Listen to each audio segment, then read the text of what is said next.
la mano. Sí, sí, adelante, después. Este, querido Dime. Gaspar, iniciamos con el vehículo que menciona nuestra querida hermana Madame Blavatsky. Entonces habla de una forma ovoide, de un huevo áurico. Sí, Y ya viendo todo el tema como tal, a mí se me vino a la mente que quizás por eso ahora ya entiendo un poquito. Yo soy, bueno, ustedes no están para saberlo ni yo para platicarlo. Yo soy química bacterióloga parasitóloga, y ujú, cuando yo estudié hematología yo decía, bueno, ¿y por qué los glóbulos rojos tienen que ser redondos y los glóbulos blancos también? Entonces ahorita que vimos todo esto y vimos la energía, me quedé pensando mucho, dije, ah, caray, como que aquí estoy encontrando parte de las contestaciones a mis dudas a través de la vida, porque realmente vemos que en la sangre, pues la sangre es vida, ¿no? En la sangre viene toda esta energía que nos da la vida. No sé si estoy bien en esta deducción que acabo de sacar, mi hermano Gaspar. Si estoy mal, pues dímelo. no, no. Mire, está bien, pero lo que hay que aplicarlo al todo. Todo Oh, tiene vida. ok. Lo que en relación con nosotros, tanto los glóbulos rojos como los glóbulos blancos son como un centro específico de la vida humana. Pero es que esa forma es universal y es porque toda forma es una expresión de vida. Y aunque no lo veamos completo, por ejemplo, la gente dice, no, el hombre es una estrella de 5 puntas si se abre los brazos y los pies y con la cabeza hacemos una estrella de 5 puntas. Pero el aura del ser humano sigue siendo ovoide y sigue siendo en la esencia de la expresión del cuerpo físico, porque sin aura nadie puede vivir. Así que de todas maneras, aunque en lo concreto, en los niveles más densos, haya formas diferentes a la ovoide, esa forma más concreta está rodeada de un ovoide más sutil. Y es la forma básica sobre la cual la forma del cuerpo más denso entonces varía a quizás una forma geométrica como esta, etcétera. Todas Eh, tienen que tener algunas proporciones, eso, aunque en un alma evolucionante puede estar todavía no estar perfeccionada su forma al nivel de su verdadera expresión, eh, ¿cómo se llama? Geométrica fundamental. ok. Pero de todas maneras, por arriba de la expresión más densa, que pueda tener otro patrón de arquetipo, de forma, la universal es un ovoide. Y Así que y no la solo se segunda, aplica lo que segunda y usted, última pregunta, querido sí, hermano Gaspar. Cuando estamos hablando de esta serpiente, también en algunos libros, en alguna literatura, se refieren a ella como Ouroboros. ¿Cómo? Y nunca he entendido el concepto. Orocovis. oro, ¿qué? No lo entendí. Ouroboros. Ouroboros. No, eso Y, habría que buscarlo, no me recuerdo. ok. Es No, Auroborus. Ay, Auroborus. perdón. ah, Ok, entonces yo he tenido el concepto mal. Perdón, ¿cómo dijeron? Aruborus. Aruborus. Ok, y tiene que ver algo igual con con esta forma de huevo ovoide, mi querido hermano Gaspar. todo tiene que estar en esa relación, porque le digo, el universo es completamente ovoide y se va acercando a la más perfección, vamos a decir, a la expresión más adecuada a su evolución de acuerdo al nivel de expresión de la vida esa, en esa etapa, vamos a decir. Es decir, por ejemplo, un ser humano que está poco evolucionado, que sus líneas de actividad, de pensamiento, de acción, etcétera, son muy densas. Su forma ovoidal es muy gruesa en los niveles inferiores, es decir, en los niveles más densos de la materia que componen, o de los distintos niveles de materia que componen sus cuerpos. Pero una persona espiritual, su ovoide va expandiéndose arriba y los niveles inferiores se van estrechando. Y entonces usted ve que lo de arriba no solo es mucho más abarcante, ovoidalmente hablando, y en eso, sino que la materia es mucho más sutil y luminosa, hasta que llega a ser un cuerpo de luz, es decir, un ovoide de luz, porque no deja nada de la materia inferior en esa aura. Ese es el halo de santidad de algunas religiones, etcétera, que algunos pintores en el cristianismo adoptaron y después se hizo casi que universal, y todos santos pues le ponían un halo de luz alrededor de la cabeza. Esa es el aura completa. No es solo un pequeño circulito de luz. La materia misma que usa ese ser humano nada más que es luminosa en su integridad. Pero eso depende, que repito, de la evolución. ¿Alguna otra pregunta de otra hermano? Acá había. Sí, adelante. Sí, puedo. Sí, Soy adelante. María Gaspar. Sí. Yo tenía la idea de haberlo leído, que el huevo áurico era realmente el sustragma, que nos acompaña durante toda la reencarnación, o sea, todo el manvántara de manifestación, que no cambiamos el huevo áurico. Cuando Atma lanzó el sutragma, ese huevo áurico nos va a acompañar en todo el manvántara. ¿Es así o no? Bueno, ya ese detalle no me recuerdo si lo he leído en algún lugar, pero esencialmente, mire, la esencia del espíritu, claro que es lo único que no cambia. Lo que van cambiando son los vehículos inferiores, de acuerdo a su interrelación, al valor que usted le vaya dando y de acuerdo a la línea evolutiva. Porque también la línea evolutiva de un ser humano nunca la repite ningún otro, porque usted tiene que llegar a expresar como manifestación, mientras esté manifestado, una unicidad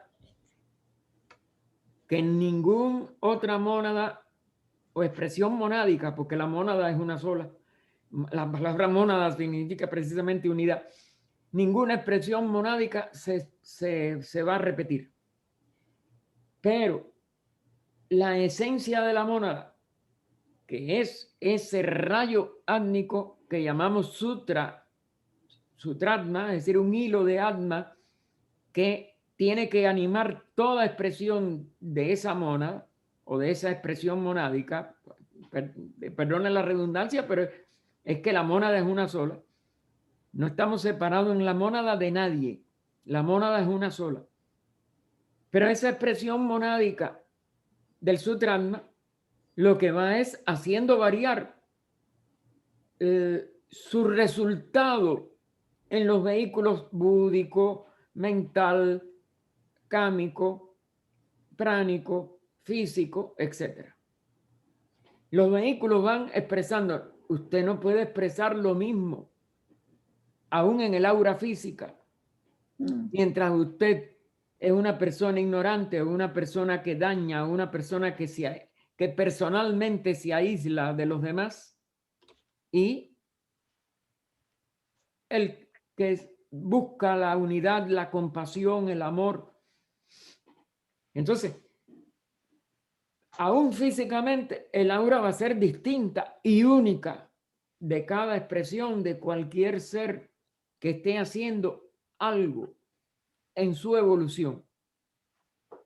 Y por eso el compendio de todos en el huevo áurico pues va a ser también único, pero depende del estado de evolución en el que ese huevo sea ya el de casi un adepto, porque cuando se entra en el adectado como huevo áurico individual cesa, y es un hombre celeste el de todos los que adquieren esa categoría de adeptos, renuncien o no al Devachan, digo al nirvana, etcétera, que es lo que plantea la voz del silencio, porque lo único que el que sale de la manifestación sale de la jerarquía y entra en la seidad directamente, pero no puede volver a manifestarse.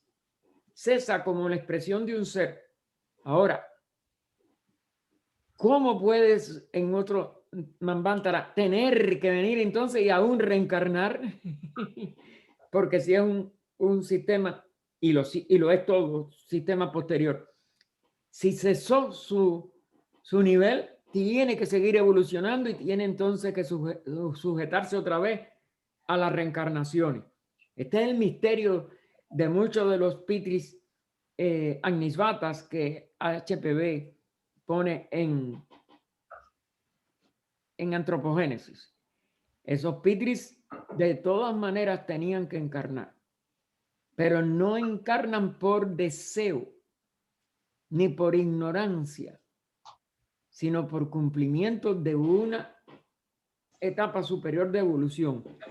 Mientras que los que renuncian al nirvana, lo que están es haciendo una labor y un crecimiento a la vez, pero sin tener que en sí pasar por las miserias directamente ellos, sino nada más que a través de su amor y compasión y unificación con los seres que ayudan.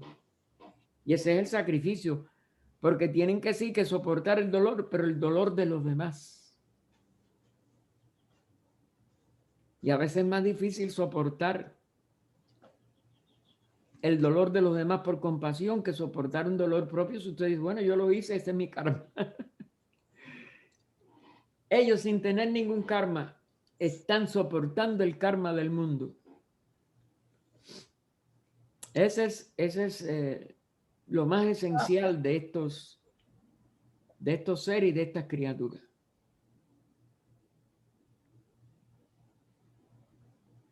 ¿Algo más? Muchísimas gracias. Por Gracias. nada. ¿Quién más quería? Gracias. Yo tengo una pregunta. ¿Me Dime. escuchan? Sí, Pedro. Sí, Adelante. mira, la seidad, ¿verdad? Más allá de lo incomprensible que es, ¿verdad? Aún así pregunto, eso vendría siendo casi como la esencia del todo de Dios que permea a todo. Quítale los plurales. Es la esencia de todo y es el todo. Ok, es el todo, ya. Es lo máximo. Es lo Ahora, máximo. sí, durante un pralaya es todo nada, porque aún esa dualidad que llamamos el todo y la nada se unen en algo que no tiene entonces palabras. El Mahapralaya es un estado totalmente imposible de poner en palabras. Es como antes de la manifestación. Por eso, claro. Sí, lo que se Ok. describe en la primera estancia de cosmogénesis, correcto.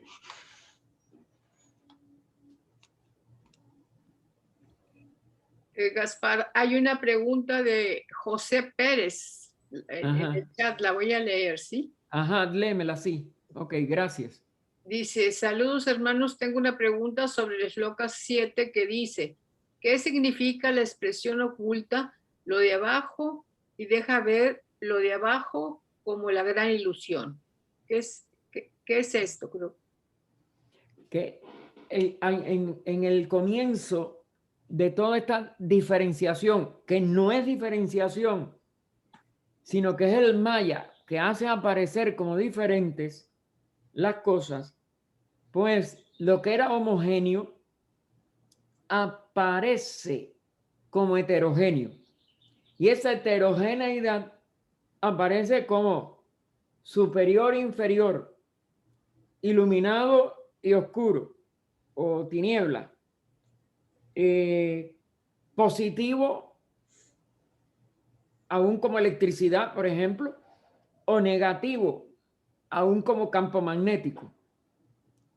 Los vamos a aparecer como diferentes. No hay nada diferente. Sin embargo, la manifestación necesita de esa proyección de aparentes diferencias para hacer posible que los seres se manifiesten. La mónada, ¿no? Se manifieste como seres evolucionantes y cada uno de acuerdo a su reino, de acuerdo a su evolución dentro del reino, pueda, como si dijéramos, avanzar en el manejo del mundo manifestado, que es el mundo de contraste y de materia, energía, de materia o forma, espíritu, alma, porque vienen entonces las gradaciones intermedias, de la expresión sectenaria, por ejemplo, ya en un nivel humano, de la expresión sectenaria en niveles jerárquicos de los grandes seres, que ya lo hemos visto también. Es decir, todo eso son diferencias aparentes que como dijéramos, que permiten la expresión de funciones de aprendizaje. En el nivel humano es el aprendizaje de técnicas, el aprendizaje de intelecto, el aprendizaje que le permite a una persona hacer toda una serie de variantes de movimientos con su expresión vehicular. Y todo ello va dando un resultado de una, primero, experiencia en el nivel personal y después de una capacidad de poder renunciar, o la vida de todas maneras le demuestra de que eso es transitorio, a cualquiera de esas expresiones porque son transitorias. Y poder aprender a extraer lo que es permanente para la sabiduría, para la conciencia que se manifiesta en espacios y tiempos, mientras un Manvantara le permite nuevas expresiones de ese aprendizaje. Y sin embargo, como expresión separada lo tiene que renunciar para poder expresarlo como el todo. No sé si esto, en las palabras es muy difícil explicarlo, pero porque nosotros tenemos que hacer una personalidad para siempre disolverla después de la muerte. Y eso hay que aprenderlo en la vida. El verdadero adepto es un ser que disuelve su personalidad en el todo, porque eso nada más que es del todo, no pertenece a ningún ser manifestado. Y solamente disolviendo la personalidad, que es un misterio para nosotros actualmente. ¿Cómo disuelvo mi personalidad? ¿Cómo dejo de ser quien se crió, que tuvo padres, que tuvo esto? Todo eso, eso no es propiedad de nadie. Y de todas maneras, después de la muerte, después de cada muerte, nosotros lo tenemos que disolver. Os digo, la ley lo disuelve. Es decir, tenemos que afrontar su disolución. Pero volvemos por el mismo error. En la encarnación siguiente volvemos a fortalecer nuestra personalidad, a darle otra vez características. El karma nos hace sufrir por una, nos da placer por otra, o nosotros buscamos el placer aunque el karma no nos lo dé, y caemos en el mismo vericueto, en el mismo remolino. De todas maneras, esa personalidad tiene que morir. Entonces, por ejemplo, casi todos nosotros, oye, ¿cuándo yo reencarnaré? ¿En qué reencarnaré? No, me voy a morir en este país para ver si nazco en este país otra vez. No. Si nadie va a nacer otra vez. Si la personalidad esa se va a disolver de todas maneras. Claro. Luchamos contra, como el Quijote, ¿no? Contra los molinos de viento. Sí. Todas estas cosas no son fáciles de asimilar. Y sin embargo es la única asimilación que nos puede llevar a dar un paso de avance. ¿Qué de la personalidad puedo disolver hoy? Sin esperar a que yo me muera y se disuelva solo. ¿Qué puedo disolver? Un defecto que tenga uno. O características, aunque sean virtudes. Aún las virtudes hay que disolverlas y entregarlas a la humanidad. Eso, la virtud no es de ninguna personalidad. ¿Qué? Dicho y hecho. Y los errores menos. Los errores son del karma. Hay que pagar. Hay que aprender a no cometerlos. ¿Eh? Se percatan de lo difícil que es vivir correctamente y verdaderamente avanzar, porque se avanza nada más disolviendo, quitándonos apegos, costumbres, quitándonos características. No, yo soy así. No, me tengo que quitar ser así. Y es dificilísimo. Es dificilísimo. Y de todas maneras, es inevitable. Todos al morir vamos a afrontar la disolución de nuestra personalidad. Que algunas de las cosas positivas se asimilen en Devachan. Por eso un discípulo puede renunciar al Devachan. Porque aún lo que tiene que asimilar lo asimila en vida, disolviendo su personalidad. Hasta donde puede. Claro, la iniciación final, el adectado es lo único que disuelve. Y sin embargo, esa es la única personalidad que se salva. Estudien lo que es un adectado, lo que es la iniciación verdadera quinta, que libera de la rueda de nacimientos y muerte, aunque lo más llega a 7. O sea, hablamos de quinta, es lo que se ha publicado, pero parece que internamente llegan a la 7ª. En una carta del maestro está puesto así. Llegó a la 7ª iniciación. Y es el que puede, es cuando él explica, en la carta que explican por qué HPV no tuvo que dejar un principio de garantía en el Tíbet. Porque ella, aunque era una iniciada, no había llegado a la 7ª iniciación. Eso está así textual en una de las cartas. Sí. Y tuvo que dejar eso en garantía. Los adeptos no, los adeptos lo que tejen de acuerdo a la simbología que HPV tradujo. Porque ella lo que tradujo fueron estas. En la voz del silencio, el adepto teje su Mayavi Rupa. El Mayavi Rupa, aparte de ser ya la esencia de lo mayávico, porque ya no le sirve para nada, ni es sede de nada, ni acumula nada, ni tiene agregado nada. Sin embargo, no está movido por la esencia elemental. Lo teje con esencia monádica, es decir, con la esencia de esa unidad de la vida total. Y sin embargo, esas características sí las puede retener hasta el final de este Manvantara, hasta el final de la ronda y hasta una ronda más allá.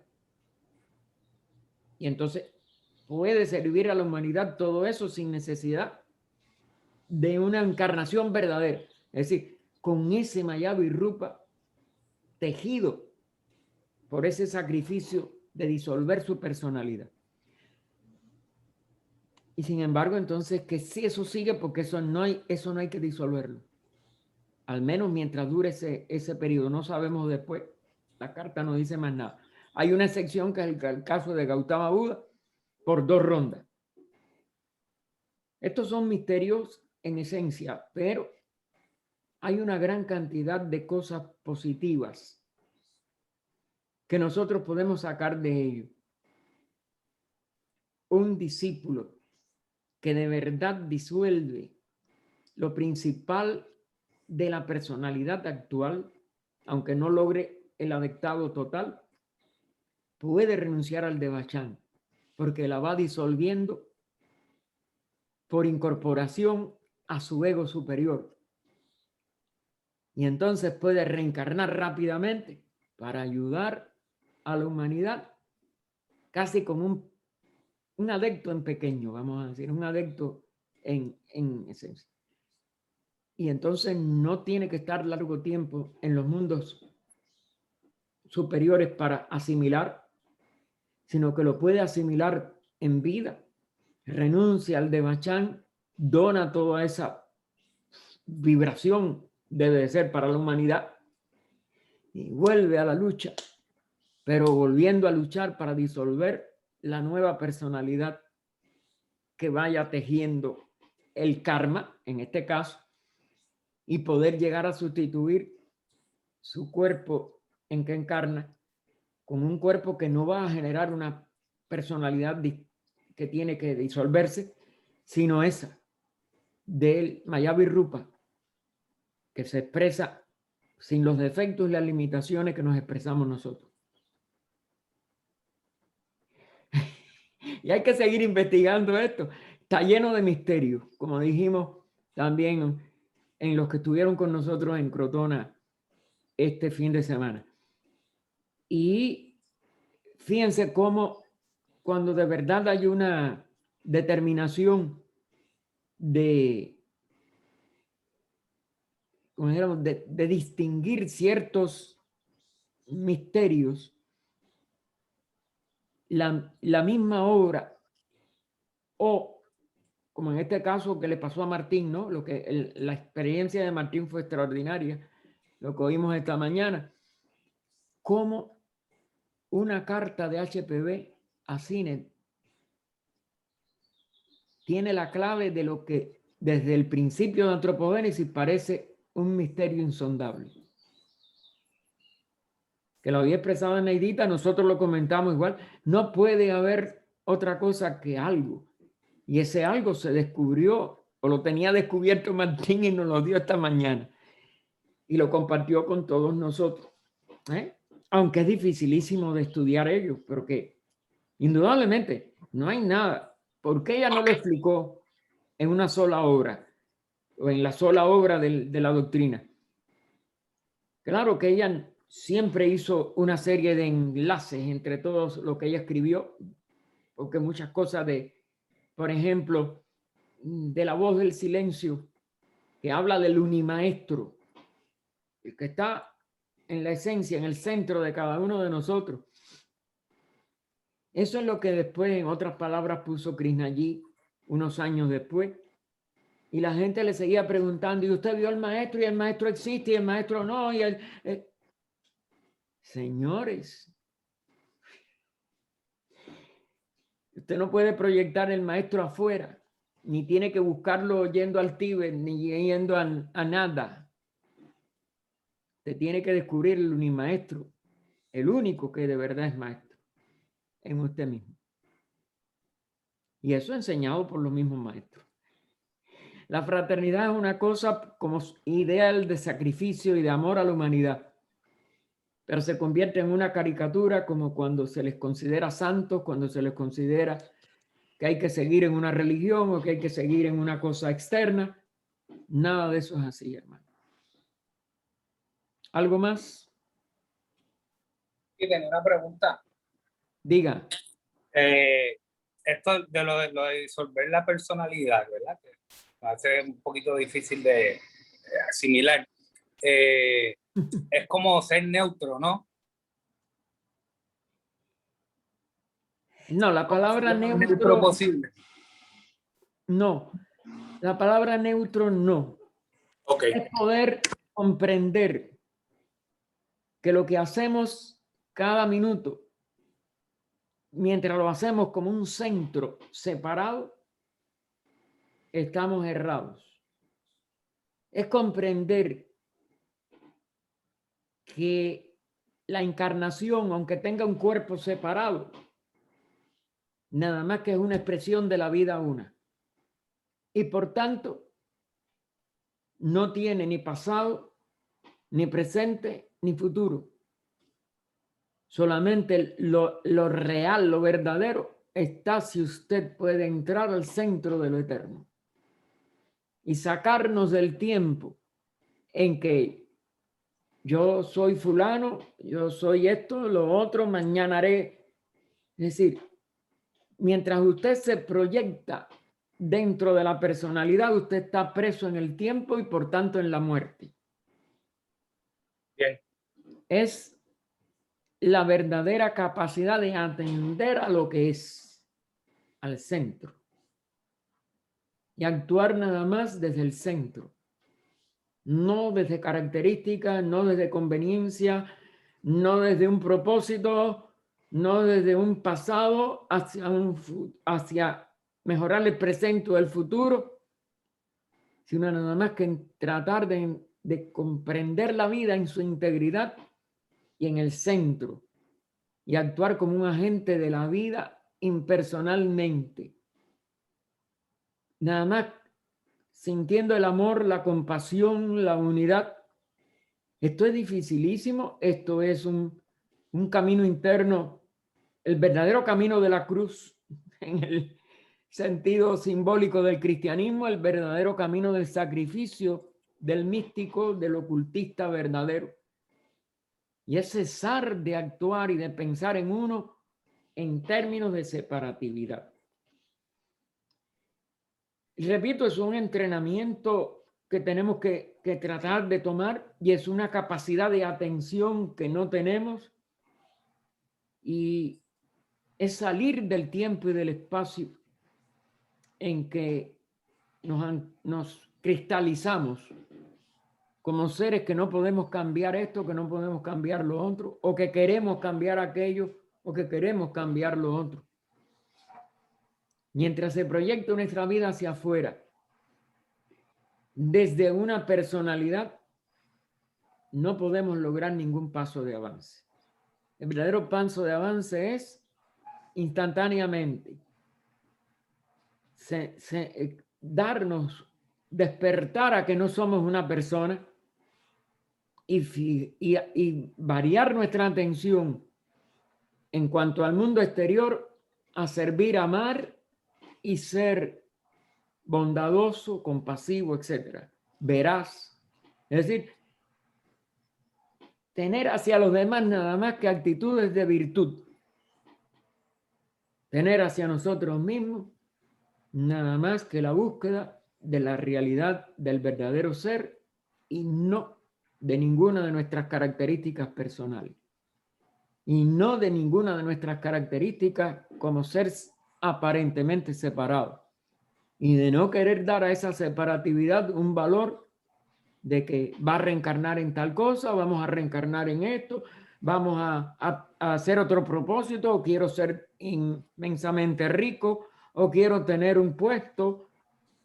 Todo eso es lo que hay que abandonar. Yo sé que es muy difícil. Y en la práctica abandonamos muy poco y avanzamos muy poco también.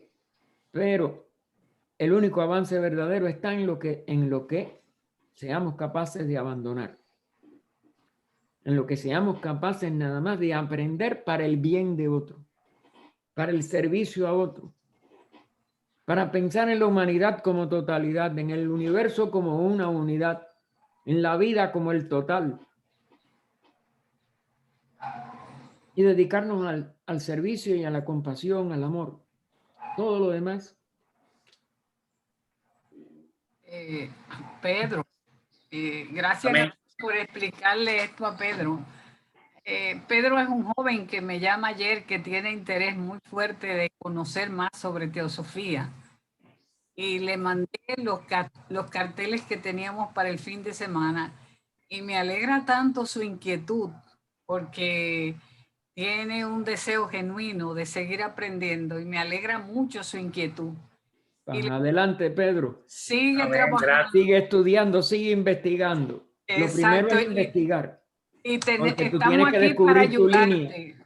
y tu servicio, pero estas son los cimientos de todo eso, es eso, ir hacia la verdadera búsqueda de la realidad.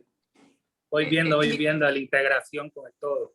Sí, y si sigues estudiando, mijo, vas a lograr muchas cosas que te van a sorprender, porque definitivamente la teosofía tiene unos puntos que si los seguimos nos van a dar ese salto cualitativo y cuantitativo de conocer más ese proceso de la humanidad. ¿Cómo se encuentra ese proceso humano? Gracias, Gaspar, por todo, por esa orientación a Pedro.